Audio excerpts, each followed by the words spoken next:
Bem-vindo de volta ao programa. Hoje estamos aqui com Larry Johnson, ex-analista da CIA, para discutir a ofensiva diplomática um tanto surpreendente que está saindo de Washington. Mais especificamente, esse plano de paz de 28 pontos pegou muita gente de surpresa. Acho que isso ficou claro por parte de Zelensky e da Europa, especialmente, assim como dos falcões dentro dos Estados Unidos. Eles imediatamente se voltaram contra a proposta, chamando-a de capitulação e basicamente a condenando. No entanto, do seu ponto de vista, você argumenta que isso não é apenas uma questão de ser inaceitável para os ucranianos. E bem, é claro que os europeus querem manter essa guerra em andamento. Mas e quanto à Rússia? Você acha que a Rússia aceitaria o acordo como está?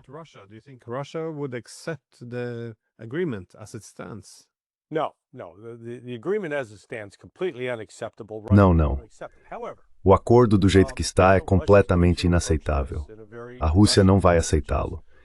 No entanto, você sabe, a Rússia vai abordar isso de uma maneira bem russa, ou seja, vai acolher a oportunidade de negociar e continuar as conversas com Washington. Acho que a linguagem de Lavrov será algo como esperar alcançar uma solução justa que atenda aos interesses de ambos os países. Uma linguagem bem diplomática. Mas se você pegasse o Sergei Lavrov tomando uma cerveja, diria isso não ao futuro, no intuito. O Ocidente ainda não o por vindo.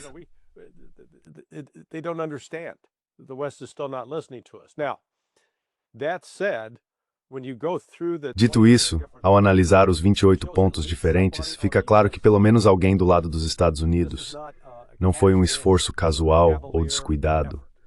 Houve algum pensamento envolvido nisso. Há pelo menos alguma compreensão sobre quais são algumas das questões, e, portanto, é um bom ponto de partida. O que as pessoas precisam entender é que, por um lado, a Rússia ainda não recebeu um documento oficial dos Estados Unidos. Isso, segundo Pepe Escobar e eu na quarta-feira, junto com um colega chamado Alexander Kazakov, que é co-presidente do Clube de Unidade Internacional. Tivemos uma entrevista com Maria Zakharova, e o juiz napolitano participou da reunião e fez a ela a pergunta crucial.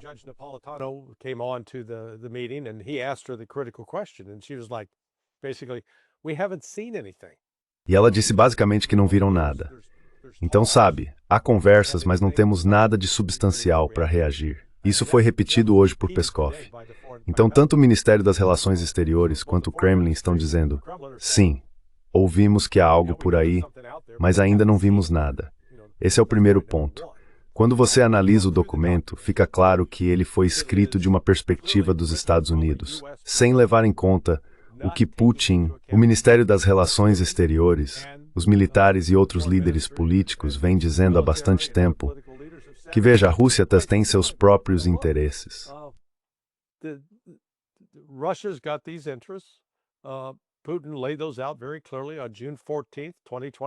Putin deixou isso muito claro em 14 de junho de 2024. E se nada mais, esses interesses não apenas não mudaram, como agora a Rússia está em uma posição em que se esses interesses que ela identificou não forem atendidos, ela vai ampliá-los. Eles vão tomar Dnipropetrovsk, vão tomar Kharkiv, vão tomar Sumy, provavelmente Poltava, e então darão às pessoas dessas regiões a chance de votar se querem ou não se juntar à República Russa. Mas sabe, uma das coisas mais absurdas nesse documento, deixa eu só abrir aqui, eu tinha ele, era o item número, vejamos, que número era mesmo? Número 6.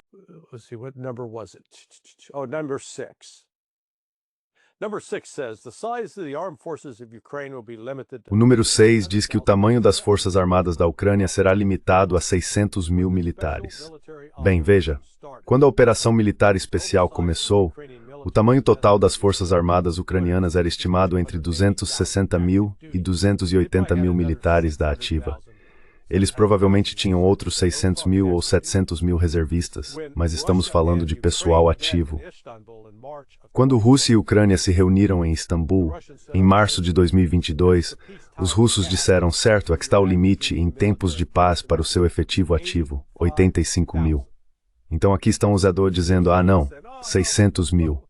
Basicamente, 7 vezes o que a Rússia, quase 8 vezes o que a Rússia estava disposta a aceitar em 2022. Eles não vão concordar com isso.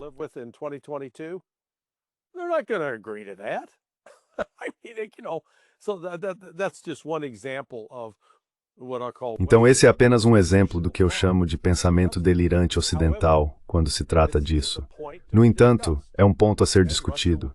E a Rússia vai responder dizendo: bem, não, veja, 600 mil é completamente inaceitável e vamos explicar por que achamos que 85 mil é algo com que poderíamos conviver.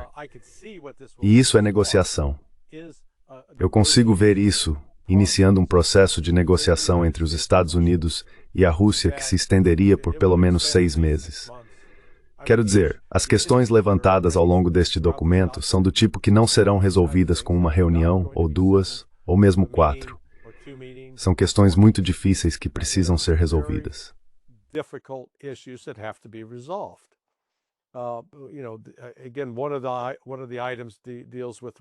Um dos pontos trata de qual território a Rússia pode manter. Ele diz: certo, reconheceremos que a Crimeia, Donetsk e Luhansk fazem parte da Rússia, parte da sua federação, mas vocês precisam parar onde estão, congelar a situação em Kherson e Zaporizhia. No entanto, a Rússia ainda não conseguiu recapturar totalmente nem assumir controle completo desses dois territórios. Porém, segundo a atual Constituição russa, ambos os territórios, Kherson e Zaporizhia, fazem parte da Rússia. Portanto, não é algo que Putin possa simplesmente negociar, assim como Donald Trump não poderia ir conversar com Putin e dizer: certo, sim, vamos te dar o Alasca e o Havaí. Isso não é possível. Esses são estados dos Estados Unidos.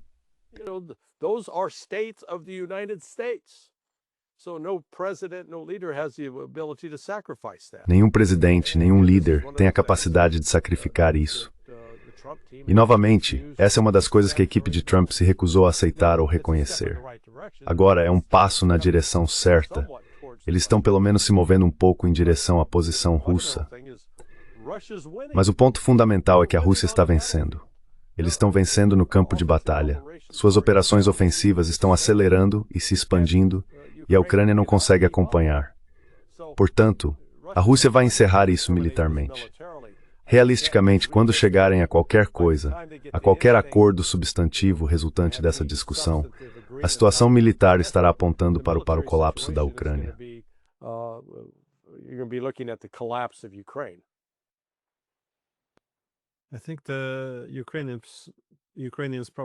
Acho que os ucranianos provavelmente lidaram com isso de forma um pouco errada, porque reagiram com muita força contra a proposta, basicamente rejeitando todos os pontos da lista. Agora sim, isso é uma situação ruim para a Ucrânia, porque Trump realmente quer fazer esse acordo de paz avançar e retomar as negociações, especialmente porque as coisas estão indo muito mal para a OTAN e para a Ucrânia no campo de batalha. Mas a forte oposição de Zelensky a isso significa que os Estados Unidos terão que exercer muita pressão sobre ele para que aceite. Você acha que Trump tem apoio político suficiente em Washington para começar a cortar qualquer tipo de fornecimento militar, logística ou inteligência? Algo que, bem, essencialmente force Zelensky a reconsiderar sua oposição?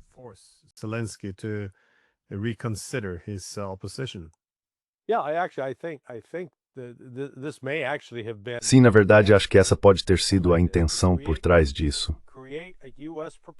Criar uma proposta dos Estados Unidos, muito específica, que à primeira vista pareça razoável e ofereça pelo menos a possibilidade de que a Rússia a aceite, a fim de forçar a mão da Ucrânia. Quando Zelensky disser, de jeito nenhum, não vamos fazer isso, isso dá a Trump a chance de dizer, ok, sabe, tentamos de tudo para chegar a um acordo, e quem está impedindo que isso aconteça são os ucranianos. Então acabou. Isso foi algo que ouvi repetidamente em Moscou, de várias fontes, que essa guerra vai acabar assim que os Estados Unidos se retirarem. Assim que os Estados Unidos encerrarem as operações da CIA na Ucrânia e o apoio militar, o compartilhamento de inteligência e o fornecimento de armas e munição, a Ucrânia estará acabada. Eles não conseguem sustentar isso.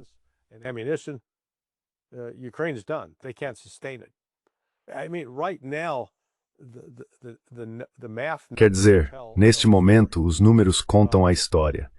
As baixas por mês, de acordo com o Ministério da Defesa da Rússia, mortos e feridos, são cerca de 40 mil por mês, e tem sido assim pelos últimos 4 ou 5 meses, pelo menos. Na verdade, tem sido assim durante todo o ano de 2025. Então, neste momento, os russos estão considerando ter infligido quase 500 mil de mortos e feridos aos ucranianos só em 2025. Depois, esses sites muito pró-ucranianos, o Atlantic Council, o Institute for the Study of War, estão estimando que o número de deserções mensais na Ucrânia, está entre 20 mil e 40 mil. Bem, juntando esses dois números, no mínimo estamos falando de 60 mil perdas por mês. No limite superior, 80 mil perdas por mês. Então você dá um passo atrás e pergunta, bem, quantos novos recrutas a Ucrânia está conseguindo reunir a cada mês?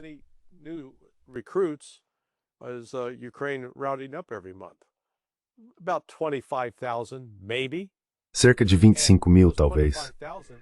E esses 25 mil não estão sendo enviados para um campo de treinamento, onde passam de 3 a 6 meses aprendendo.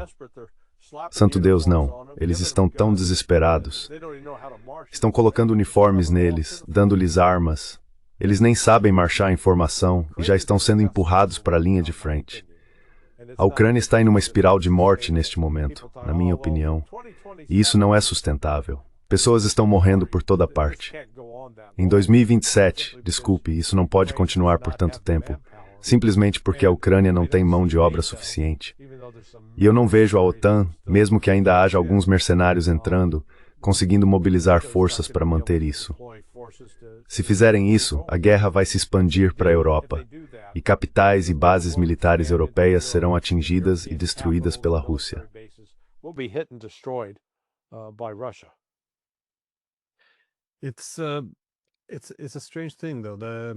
É uma coisa estranha, no entanto. Você mencionou que a guerra terminará quando os Estados Unidos encerrarem seu apoio ou cooperação com os serviços de inteligência ucranianos. Mas isso levanta uma boa questão. Por que tudo isso precisa ser imposto à Ucrânia desde o início? Grande parte disso deveria, na verdade, ser um acordo entre a Rússia e os Estados Unidos. Porque, bem, já sabemos, conforme confirmado pelo New York Times e pelo Washington Post, que no dia seguinte ao golpe de 2014, a CIA e o MI6 começaram a trabalhar com os serviços de inteligência. Eles instalaram um novo chefe de inteligência na Ucrânia e começaram a reconstruir os serviços do zero como um instrumento, uma ferramenta contra a Rússia.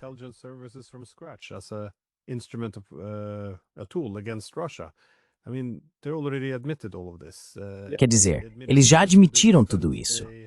Admitiram até que ponto tomaram o controle do governo ucraniano também. Então parece, e também está confirmado, que essa foi uma das principais razões pelas quais a Rússia decidiu invadir em 2022. Os serviços de inteligência dos Estados Unidos e do Reino Unido haviam se entrincheirado tão profundamente na Ucrânia. Mas é muito estranho que nesse plano de paz de 28 pontos, ele seja descrito como um plano de paz entre a Rússia e a Ucrânia. Depois que Boris Johnson, Marco Rubio, todo mundo, confirmou que isso é uma guerra por procuração, e ainda assim, essa é uma limitação fundamental.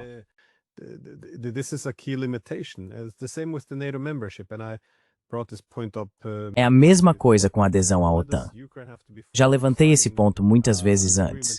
Por que a Ucrânia tem que ser forçada a assinar um acordo dizendo que não vai entrar na OTAN? Acho que os russos confiariam mais se isso viesse dos Estados Unidos, porque a Ucrânia poderia mudar de ideia amanhã. Então, por que não conseguir um acordo com os Estados Unidos? É só que é muito estranho a forma como toda a diplomacia está funcionando aqui. Você sabe por que estão insistindo tanto em manter essa ideia, bem, essa pretensão de serem apenas um mediador?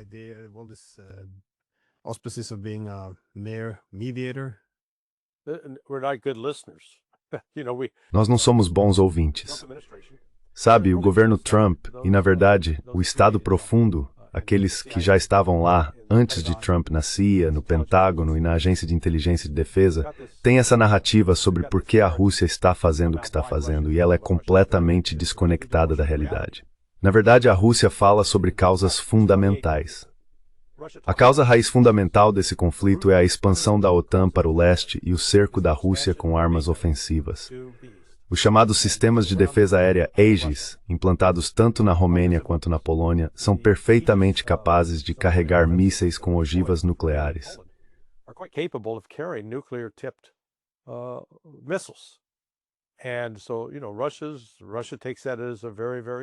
Então você sabe, a Rússia encara isso como uma ameaça muito, muito séria. Quando você analisa aquele documento de 28 pontos, eu publiquei no Sonar21.com e fiz uma análise de alguns parágrafos. Um dos pontos é que a OTAN pode basicamente mobilizar todas as suas aeronaves de combate baseadas na Polônia. Bem, a Rússia não vai dizer, tudo bem, não, a Rússia não vai aceitar isso. E, além de afirmar que haverá garantias de que a Ucrânia não entrará na OTAN, não há nada que trate da questão da expansão da OTAN, exceto uma promessa. Prometemos solenemente que nunca vamos nos expandir mais para o leste.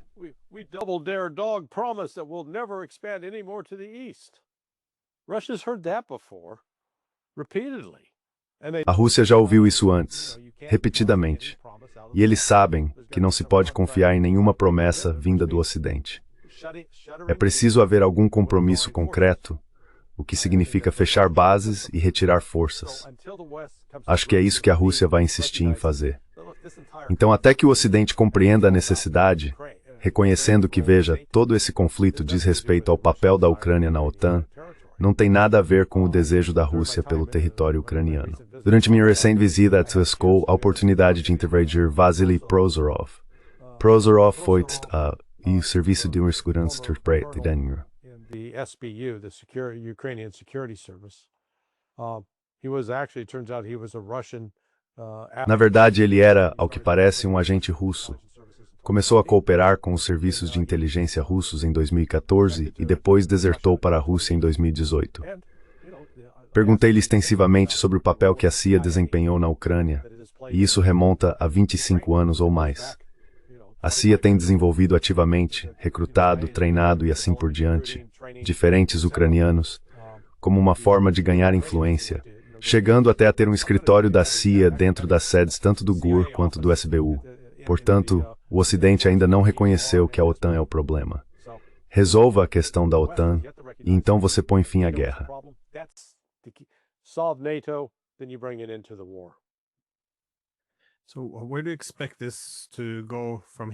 Então, para onde você acha que isso vai a partir daqui? Porque isso poderia ser uma oportunidade para, pelo menos, sentar e conversar novamente. Da última vez, parecia que Trump estava fazendo aqueles comentários sobre ucranianos e russos lutando por nós, presumindo que, imagino, se a guerra começasse a se mover de forma decisiva em uma direção ou outra, haveria mais disposição para um compromisso. Mas como vemos, já não há muito motivo para isso. Pelo menos na Europa, estão reconhecendo cada vez mais que a guerra está perdida e que não há como revertê-la. Ainda assim, ninguém está disposto a considerar qualquer tipo de paz. Pegue, por exemplo, Kaja Kallas, a chefe da política externa da UE, que argumenta que, bem, queremos paz, mas, você sabe, a paz precisa primeiro significar enfraquecer a Rússia.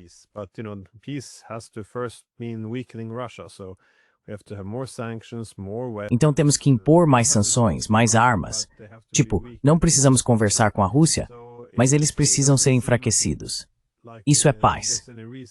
Então não parece haver muita lógica nisso. Quero dizer, se eu estivesse aconselhando a UE e visse que a situação está piorando, a situação na linha de frente, então o acordo político só vai piorar dia após dia.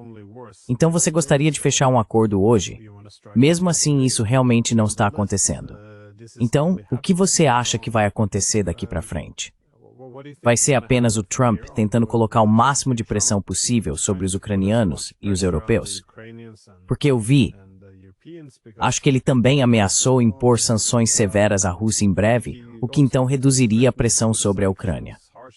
Então é muito confuso o que realmente está acontecendo aqui.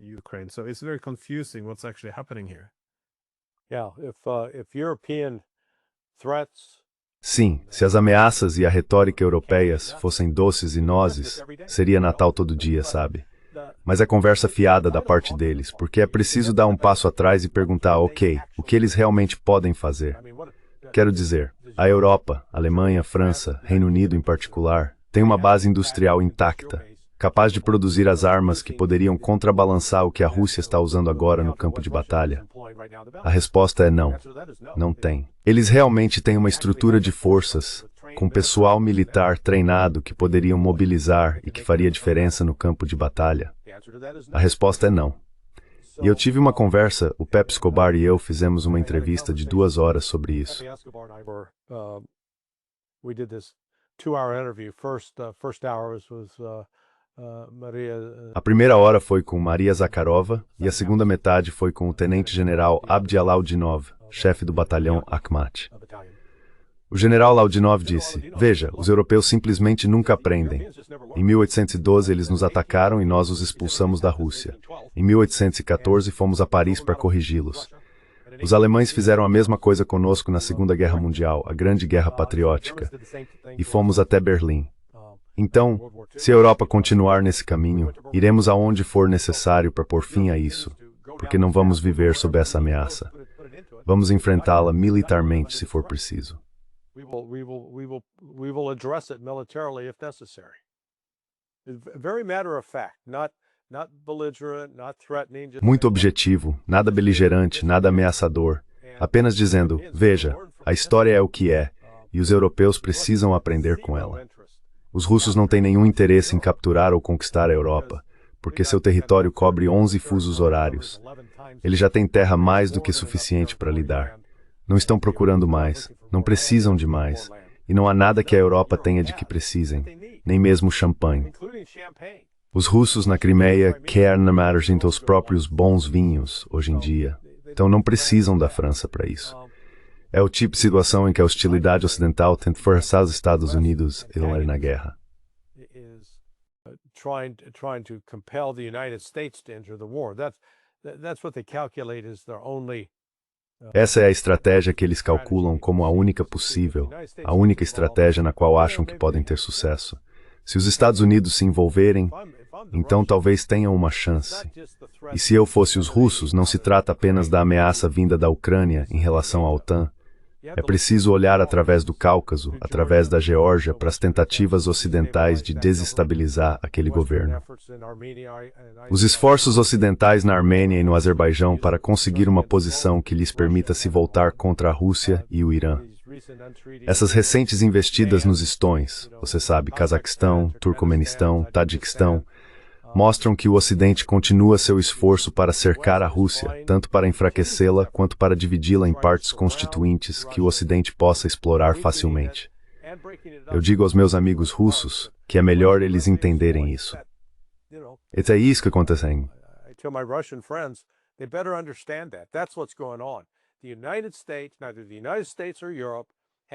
Nem os Estados Unidos nem a Europa têm qualquer interesse, zero, em dizer à Rússia: "Ei, sabe de uma coisa?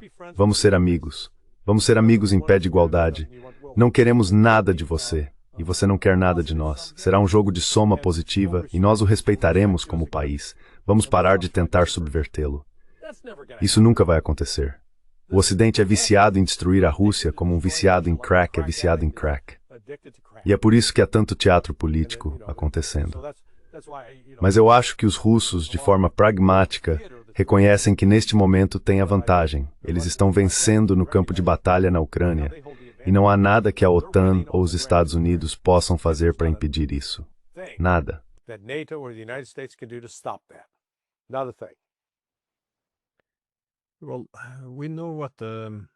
Bem, nós sabemos o que os russos querem.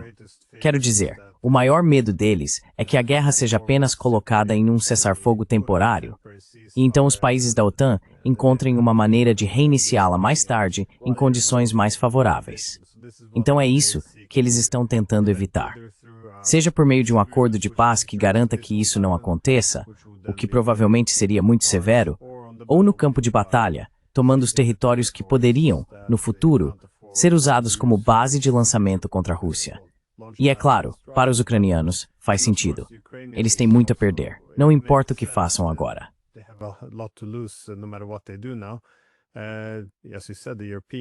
E como você disse, o objetivo europeu é simplesmente arrastar os Estados Unidos para esse conflito ao lado contra a Rússia. E é por isso que muitas vezes é uma boa ideia fingir que queremos um acordo de paz, mas apresentá-lo como um cessar-fogo incondicional ou algo que a Rússia não possa aceitar.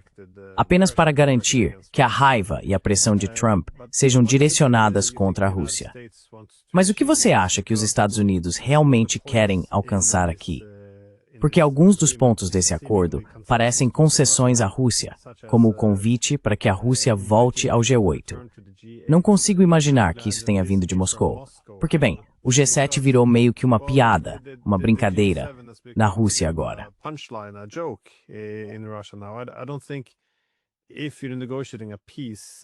Não acho que, se você está negociando a paz, Moscou pediria para ser convidada de volta ao G8. Se fossem convidados, claro, enviariam Lavrov ou alguém. Mas isso parece algo que teria sido proposto pelos americanos. Os europeus não querem os russos lá, e os russos não parecem ter muito interesse em voltar. Então, isso soa como uma iniciativa americana. É um esforço para integrar a Rússia ao sistema unipolar. Qual é o raciocínio por trás disso? Então, deixa eu te perguntar uma coisa. Existe uma liga profissional de hóquei na Noruega? Sim. É uma Animal Sports. Bem, vou usar isso como exemplo. Digamos que você tem uma liga profissional de hóquei na Noruega, mas eles não são muito bons, e você é um dos times dessa liga. Agora te convidaram para entrar numa liga europeia de hóquei, que é muito, muito maior e melhor. Aqui está a proposta. Ei, Glenn, se você assinar isso, pode voltar e fazer parte da liga norueguesa de hóquei. E você diria, por que eu iria querer fazer isso? Eu sou membro da liga europeia. Então, aqui estão os Estados Unidos fazendo uma oferta à Rússia. Sim, nós deixaremos você fazer parte do G8 novamente. Mas nesse momento o BRICS tem mais PIB do que todas as nações do G7 juntas. E o BRICS controla mais recursos naturais do que todas as nações do G7. Então é isso. Volte e junte-se a uma organização perdedora. Come back and join a loser organization. I mean, the Russians gotta laugh at that. Quero dizer, os russos devem rir disso. É ridículo. Mas isso reflete a ilusão de parte da equipe de Trump.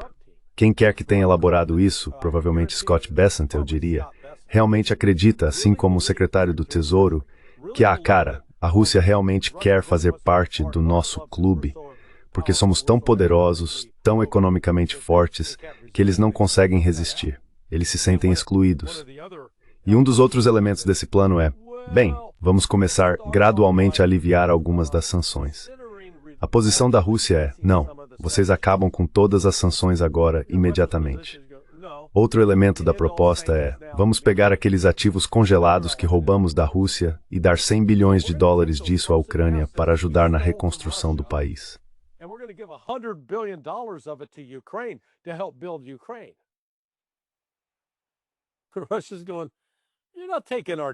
A Rússia está dizendo, vocês não vão pegar o nosso maldito dinheiro. Se formos gastar algo com a Ucrânia, essa decisão será nossa, não de vocês. Então, quero dizer, há questão após questão, como essa, ao longo desses 28 pontos. É por isso que eu digo que foi escrito a partir da perspectiva dos Estados Unidos. Reflete a compreensão americana do conflito, ou, na verdade, a falta de compreensão.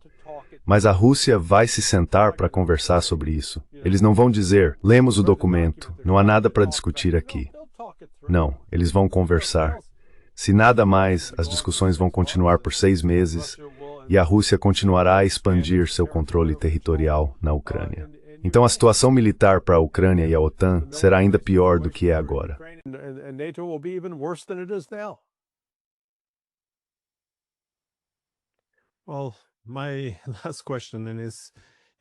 Bem, minha última pergunta é, se você olhar na sua bola de cristal, como esse jogo diplomático vai se desenrolar daqui para frente? Porque, bem, como você disse, há uma forte oposição de Zelensky e dos ucranianos. Alguns desses pontos também parecem já ultrapassar certos limites do que a Rússia aceitaria. E acho que você acertou em cheio sobre o dinheiro, especialmente o fato de que isso está legitimando o roubo, não apenas pegando o dinheiro, mas depois entregando-o à Ucrânia. Sabe, mesmo que às vezes a gente se convença de que Putin é um ditador, ele pode fazer o que quiser.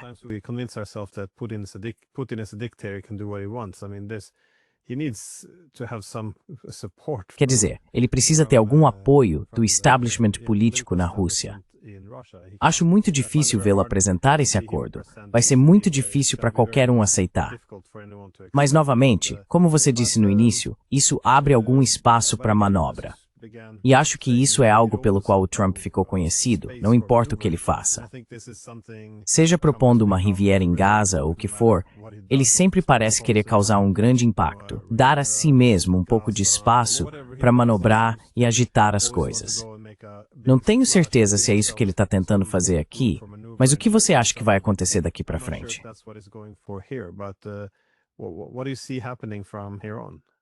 Well, Bem, a Rússia está aberta. Eles gostariam de ter uma relação normal com Washington, normal no sentido de normal da Guerra Fria, em que tivéssemos diplomatas nas capitais um do outro e voos diretos para que fosse possível voar de Nova York ou Washington DC para Moscou. Assim, haveria diálogo. Não havia concordância, pelo amor de Deus, sabe, porque há muitas áreas em que a guerra quase esquentou. Estávamos combatendo a expansão soviética, como havíamos na América Central, em Angola e no Afeganistão, e os soviéticos estavam combatendo o que viam como tentativas de subversão dos Estados para infiltrar-se e destruir a Rússia. Era esse vai e vem, e mesmo com todo esse vai e vem, ainda assim se conversava.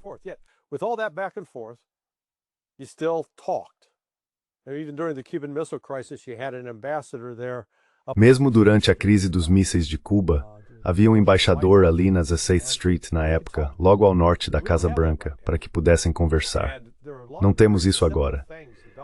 E há várias coisas muito simples que Donald Trump poderia fazer para colocar as relações diplomáticas de volta em um rumo normal. Primeiro, restabelecer voos diretos entre os Estados Unidos e Moscou e vice-versa. Segundo, devolver a propriedade que Barack Obama confiscou dos russos ilegalmente. Devolvê-la a eles. E suspender essa restrição que impede os russos de viajar mais de 25 milhas a partir de Washington, D.C.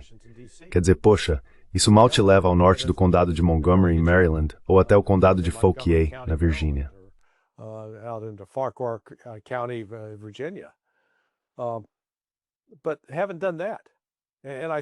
Mas tendo feito isso, acho que há uma frustração real. Maria Zakharova falou sobre isso e estava genuinamente frustrada com a situação. É como se disséssemos, ouvimos as palavras, mas não vemos as ações. Então a bola está realmente no campo de Donald Trump agora, para decidir se vão tentar normalizar as relações com a Rússia. O problema é que assim que ele fizer isso, há um grupo dentro do Partido Democrata e também dentro do Partido Republicano que o acusará de ser um traidor, de se vender aos russos, de se render aos russos, de não ser firme o suficiente e assim por diante.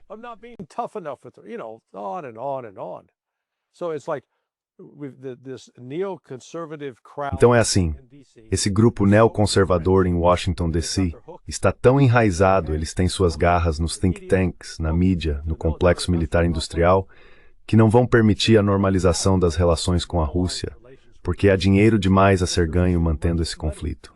Se você tira a Rússia como o inimigo que justifica triplicar a produção de mísseis Patriot, coisas do tipo, então, sabe, como os Estados Unidos podem justificar um orçamento de mais de $1 trilhão? Então é uma questão econômica. E veja, esses $100 milhões de corrupção, isso é troco.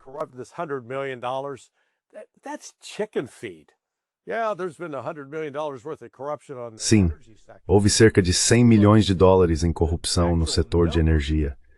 Mas o valor real do dinheiro que foi roubado dos contribuintes norte-americanos e desviado, parte dele para os bolsos de membros do Congresso, tanto da Câmara quanto do Senado, ultrapassa $48 bilhões. Isso está sendo investigado agora, mas, francamente, como algumas das pessoas que receberam esse dinheiro são republicanos e democratas influentes, não vejo a investigação avançando para responsabilizar ninguém. Mais uma vez, há dinheiro demais sendo ganho.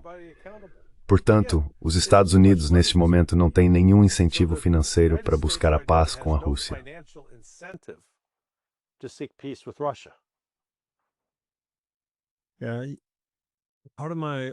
Parte do meu otimismo, porém, vem do fato de que, como você disse, pelo menos há alguma conversa.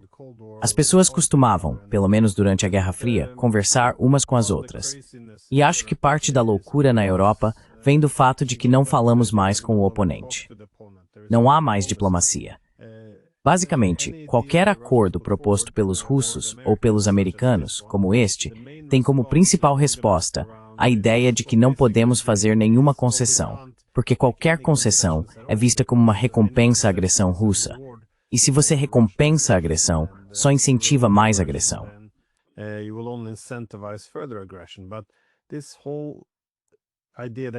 Mas toda essa ideia de que isso recompensa a agressão se baseia na noção de que foi uma invasão não provocada, que foi oportunista. Mas, novamente, é bastante absurdo se as evidências são esmagadoras de que isso não foi algo não provocado, de forma alguma. Mas considerando que não temos nenhum contato com a Rússia, nenhuma diplomacia, a proibição da mídia, não pode haver entendimento mútuo. Então, pelo menos, se isso obrigar as pessoas a sentarem e conversarem, já seria alguma coisa. Quero dizer, os europeus agora continuam repetindo outra linha. Bem, não pode haver nenhum acordo sem envolver a Ucrânia e os europeus.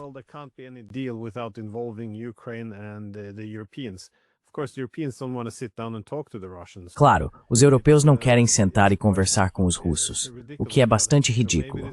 Mas sabe, talvez isso possa desencadear um esforço diplomático mais amplo, ou mais provavelmente, acho que os Estados Unidos e a Rússia simplesmente vão ignorar os europeus. Mas, não sei. Vejo muitas falhas aqui. O fato de que nenhum dos lados parece capaz de aceitar esse acordo é obviamente uma falha fundamental. Ainda assim, há algum motivo para otimismo novamente, se ao menos parte do caminho diplomático foi retomado. Embora eu deva dizer que também acho que esta guerra provavelmente será resolvida no campo de batalha. Mas mais uma vez, espero estar errado quanto a isso.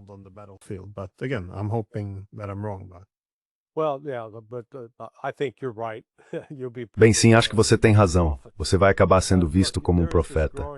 Veja, há um fosso crescente e cada vez mais profundo entre a liderança europeia e o povo europeu. O eleitor médio na Alemanha não está indo até Friedrich Merz e dizendo, sim, vá atrás dos russos. A mesma coisa acontece na Polônia, na França e no Reino Unido. Então há um completo distanciamento da realidade entre o povo e os formuladores de políticas. E, francamente, isso também começa a aparecer nos Estados Unidos. A base do Trump está se desfazendo rapidamente. A política América em primeiro lugar é realmente levada a sério por muitas pessoas. E elas veem o Trump como alguém que está traindo isso em todos os aspectos. Traindo não apenas em relação à Ucrânia, mas especialmente em relação a Israel e também a Venezuela.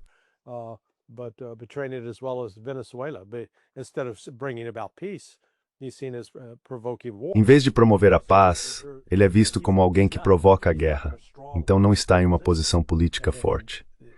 O que torna o papel dos Estados Unidos tão perturbador em tudo isso é que os interesses financeiros que lucram com a guerra têm todos os incentivos para mantê-la. Não importa que isso esteja causando enormes danos aos Estados Unidos. Já estamos gerações atrás da Rússia em certas categorias de armamentos. E os ventos políticos na Rússia estão soprando em direção ao leste. Passei algum tempo com Sergei Karaganov, e em seus escritos, Karaganov tem sido um dos maiores defensores de uma guinada para o leste, para a Sibéria, para a Ásia, reconhecendo que esse é o futuro da Rússia.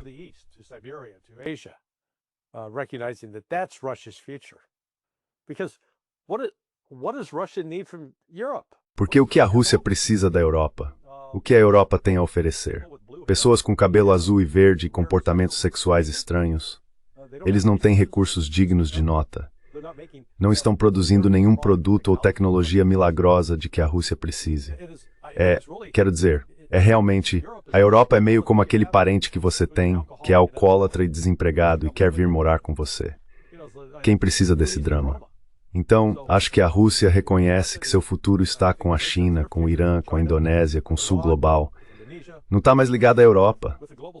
Sabe, esse navio já partiu.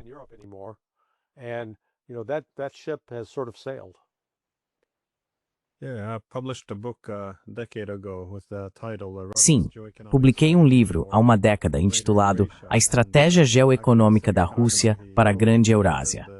Sergei Karaganov escreveu o prefácio e me deu um emprego no departamento dele em Moscou, que de fato se dedica a esse tema. A tese do meu livro era mais ou menos a mesma, que todos os incentivos sistêmicos indicavam que a Rússia passaria, de agora em diante, a manter seu poder militar voltado para o Ocidente como forma de dissuasão, enquanto todos os seus instrumentos econômicos de poder, cooperação tecnológica, cadeias de suprimentos, corredores de transporte, moedas, bancos de desenvolvimento, sistemas de pagamento e tudo mais, estariam voltados para o Oriente. E eu acho que é nessa direção que eles estão indo. Não é um texto baseado em desejo, é apenas um argumento sobre onde estão os interesses estratégicos da Rússia. Infelizmente, na Europa, nós ajudamos a moldar esses incentivos para a Rússia. Mas não, acho que muitos erros foram cometidos.